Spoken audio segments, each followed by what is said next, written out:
వేములవాడ మహాశివరాత్రికి భారీ ఏర్పాట్లు సహా ఆధునిక సాంకేతిక పరిజ్ఞానాన్ని కూడా సేవ కోసం వాడుకుంటున్నట్లు రాజన్న సిరిసిల్ల జిల్లా కలెక్టర్ కృష్ణభాస్కర్ తెలిపారు. గతంతో పోలిస్తే రెట్టింపు భక్తులు వచ్చే అవకాశం ఉందని అంచనా వేసి దానికి అనుగుణంగానే సదుపాయాలు కల్పించామన్నారు. ఉపవాస దీక్షతో ఉన్న భక్తులకు ఇబ్బందులు కలగకుండా అన్ని ఏర్పాట్లు చేశామంటున్న కలెక్టర్ కృష్ణభాస్కర్ తో ముఖాముఖి. మహాశివరాత్రి సందర్భంగా వేములవాడకు భక్తులు పెద్ద ఎత్తున తరలి వస్తున్నారు. అయితే ఆ భక్తుల సదుపాయాల కోసం ఎన్నో ప్రయత్నాలు చేశారు. ఎలాంటి చర్యలు తీసుకున్నారనేది కలెక్టర్ కృష్ణభాస్కర్ సార్ ఈ వేములవాడ భక్తుల కోసం ఏమేమి చర్యలు తీసుకున్నారు? ఇప్పుడు మొట్టమొదటిసారి రాజన్న సిరిసిల్ల జిల్లాలో మనకి మొట్టమొదటి శివరాత్రి అని గౌరవ మంత్రివర్యులు తారక రామారావు గారి ప్రత్యేక చొరవతో మనం ఈసారి చాలా ప్రత్యేకంగా పెద్ద సాంస్కృతిక కార్యక్రమం మనం పెడుతున్నాం. ఈసారి దానికి మనకి ఇప్పుడు మనం చూడొచ్చు. ఇప్పుడు మన గుడిచేరులో దాదాపు మనం 10 ఎకరాల భూమి తీసుకుని అక్కడ పెద్ద ఎత్తున ప్రైవేట్ సంస్థలు మాట్లాడుకుని ఒక ఈవెంట్ మేనేజ్మెంట్ లాగా చేసుకుని దాదాపు 600 మంది సాంస్కృతిక కళాకారులు మనం తెప్పించుకోవడం జరిగింది. నేను రాత్రి 2 వరకు అయింది. ఇవాళ సాయంత్రం 6కి మొదలై మళ్ళీ మరుసటి రోజు 6 వరకు మనకు అవుతుంది అది.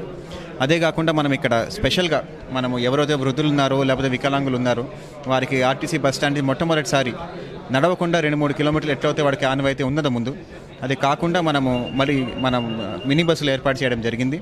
ఆ మినీ బస్సులు అక్కడి నుంచి అక్కడ వస్తే డైరెక్ట్గా ఇక్కడే వస్తాయి. మొత్తం సిటీ అంతా శానిటేషన్కి ఎక్స్ట్రా స్టాఫ్ తేవడం జరిగింది. 11 మున్సిపల్ కార్పొరేషన్లు మున్సిపాలిటీల నుండి మనము సిబ్బందిని తెప్పించుకొని హైదరాబాద్ మున్సిపల్ కార్పొరేషన్ జిహెచ్ఎంసీ నుండి స్పెషల్గా మనము స్వీపింగ్ మిషన్లు తెప్పించుకొని మన సిరిసిల్లలో ప్రత్యేకత శ్రీధర్ గారిని ఇక్కడ స్పెషల్గా పెట్టించి మనము వారు ప్రత్యేక చొరవతో మొత్తం శానిటేషన్ అనేది చాలా సీరియస్గా తీసుకున్నారు. ఎట్టి పరిస్థితుల్లో ఇవాళన్నా రేపన్నా మనకి ప్రభుత్వ యంత్రాంగం తరపున ఫస్ట్ ప్రయారిటీ మన శానిటేషన్ అవుతుంది. కాబట్టి దానికి మల్టిపుల్ టీమ్స్ రెడెండెన్సీ కూడా ప్లానింగ్ చేయడం జరిగింది. ఇవన్నీ కూడా కాకుండా భక్తుల సౌకర్యం కోసం శివరాత్రి యాప్ని మనం యాప్ స్టోర్లో మనం తయారు చేసి పెట్టుకున్నాం. ఇప్పుడు ప్రస్తుతం మాత్రం లాస్ట్ చెక్ చేసినప్పుడు 5కి 4.9 రేటింగ్ వచ్చింది. భక్తులు వాడుకుంటున్నారు. దాని మీద సాటిస్ఫాక్షన్ కూడా చాలా ఎక్కువగానే వాళ్ళు చెప్పుకుంటున్నారు. దానితో మనకున్న 100 లొకేషన్స్ మనం జియో ట్యాగ్ చేసి టాయిలెట్ అన్నా, డ్రింకింగ్ వాటర్ అన్నా, లేకపోతే చౌల్ట్రీ అన్నా, భోజనం స్థలం అన్నా, ధర్మగుండం అన్నా ఇట్లా 100 లొకేషన్లు మనం జియో కోఆర్డినేట్స్ ట్యాప్ చేసి అదే యాప్ నుంచి మీరు ఎక్కడి నుంచి ఉన్నారో అక్కడి నుంచి అక్కడ రూట్ వచ్చేసి దాంతోపాటు డైనమిక్ అనౌన్స్మెంట్స్ ఎక్కడన్నా పలానా చోట్ల మీకు క్రౌడ్ ఎక్కువ తక్కువ అని కూడా సౌకర్యం చేశాం. అది ఇవన్నీ కూడా కాకుండా మనకి స్పెషల్గా క్యూ లైన్స్ కొంచెం ఇమాజిన్ చేయడం జరిగింది. సాధారణమే మనకి ఇప్పుడు జేఈఓ టీటీడీ గారిని లేకపోతే గౌరవ మంత్రివర్యులు వస్తారు. కొన్ని సందర్భాల్లో వీఐపీలు మనకి ఎట్టి పరిస్థితుల్లో కాని పరిస్థితుల్లో లోపల తీసుకోవాల్సి వస్తుంది. దాన్ని కూడా సమకూర్చుకోవడానికి గౌరవ ఎస్పీ గారు ప్రత్యేక చొరవతో కొన్ని ఏరియాస్ని ఓన్లీ ఫర్ పబ్లిక్ అని పెట్టుకున్నారు. దీంతోపాటు పాస్లు అన్నా సరే లేకపోతే ఇన్కమ్ రూట్స్ అయినా సరే స్పెషల్ మెడికల్ అథారిటీస్ అన్నా సరే మనకి ఆల్మోస్ట్ 10 చోట్ల మనకి మెడికల్ క్యాంప్స్ ఉన్నాయి. మనకి 3 చోట్ల పెట్టుకున్నాం. మనము 3 లెవెల్స్లో మొట్టమొదటి లెవెల్ ఇక్కడ ఏమైనా ప్రాబ్లం అయితే మనకి ఎమర్జెన్సీ టీమ్స్ ఉన్నాయి. ఇవన్నీ కూడా మన సిహెచ్సి రెడీగా ఉంది. ఇంతేకాకుండా కరీంనగర్, సిరిసిల్ల, సిద్దిపేటలో మొట్టమొదటిసారి ప్రత్యేకంగా డాక్టర్లు మన డ్యూటీగా నియమించిన బడింజన్ని అక్కడ గౌరవ కలెక్టర్లతో మాట్లాడి వారిని ఇక్కడి నుంచి గంటలో చేరుకునే ఊర్లు ఈ 3 కాబట్టి ఎవరికైనా ఎమర్జెన్సీ అవుతే అక్కడ రెడీగా ఉన్నారు మన టీం అక్కడ. ఇవన్నీ కూడా కాకుండా డ్రింకింగ్ వాటర్ అన్నా సరే, రోడ్స్ అన్నా సరే, లేకపోతే గుడి చెరువు పునరుద్ధరణ అన్నా సరే, లేకపోతే టికెట్స్ ఇవ్వడం అన్నా సరే, అన్ని విషయాల్లో మనం ఇప్పుడు ప్రణాళిక మన సిద్ధంగానే ఉంది. రేపటి పొద్దున్న కల్లా మాత్రం మనకు బాగానే అవుతుందని మనకు ఆశగానే ఉంది.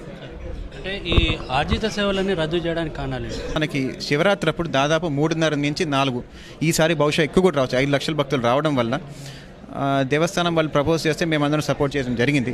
కొంచెం వారికి ఎట్లయినా మనకి 2-3 చోట్ల వీఐపీ పేమెంట్ ఉంటుంది కాబట్టి లేని చోటు వాడికి అట్లీస్ట్ తొందరగా అవ్వాలని. ఇప్పుడు కూడా మీరు బయట చూస్తే దాదాపు 4 గంటలు పడుతుంది అవ్వడానికి. ఇంకా రోజు వెళ్తే సాయంత్రం కల్లా మేము అనుకోవడం దాదాపు 6-7 గంటలు పట్టచ్చు మనకు ధర్మదర్శనంలో పట్టుకున్నా సరే.